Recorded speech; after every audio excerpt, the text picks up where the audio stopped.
Здравствуйте, с вами Николай Борисов и рубрика «На страже». Что произошло в Якутии за неделю и к чему это привело? Начинаем. В СИЗО Якутска переехал мужчина, который всего за неделю соврал сразу несколько уголовных дел.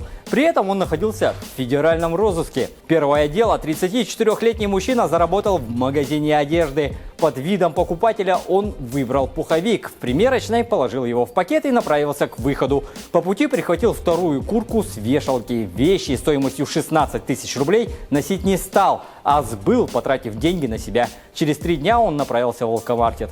Подозреваемый зашел в алкогольный маркет под видом покупателя и похитил бутылку виски. В это время продавец торговой точки заметил, что мужчина спрятал бутылку под курткой и попыталась остановить его. Но злоумышленнику удалось скрыться. 5 дней спустя злоумышленник направился в магазин цифровой и бытовой техники, где с витрины похитил игровую приставку Nintendo Switch стоимостью более 23 тысяч рублей. Трюк как с куртками и виски тут не получился. Сотрудники магазина задержали нашего антигероя и вызвали полицию.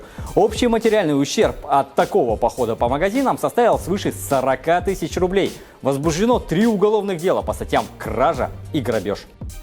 Также под стражей на время предварительного следствия находятся 2 жителя Нюрбинского района, которые обвиняются в похищении человека. В ходе предварительного следствия установлено, что 26 ноября текущего года 25-летний обвиняемый предложил своему другу совершить похищение 21-летнего молодого человека, которому испытывал личную неприязнь. С предложением мужчина согласился, тем самым вступил в предварительный преступный сговор с приятелем. В тот же день обвиняемые обманным путем позвали потерпевшего в салон автомобиля, где избили его и удерживали, ограничив возможность свободного перемещения.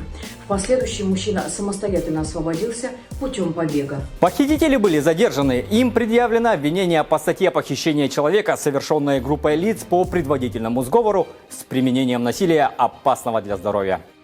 А вот 2 сотрудников речного пароходства находятся под подпиской о невыезде и надлежащем поведении. А сомневаться в их поведении есть почему. Транспортные полицейские окончили расследование их попытки украсть 10 тонн топлива. Мужчины договорились между собой и пытались совершить кражу 10 тонн судового топлива на сумму, превышающую 580 тысяч рублей. Для этого, находясь в акватории реки Лена, с помощью топливных насосов они намеревались перекачать горючее из теплохода в самоходную баржу. Однако не успели довести свой преступный умысел до конца, так как были задержаны оперативниками транспортной полиции. В ходе следствия подозреваемые полностью признали свою вину.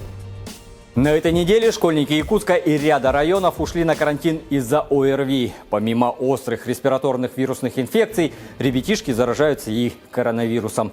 Несмотря на общее снижение количества заболевших коронавирусом среди взрослых, оперштаб республики призывает их пройти вакцинацию. Это поможет защитить семьи. Также ревакцинации стоит задуматься тем, кто прошел первый курс в начале этого года. На этом все. Доверяйте только проверенной информации, берегите себя и своих близких.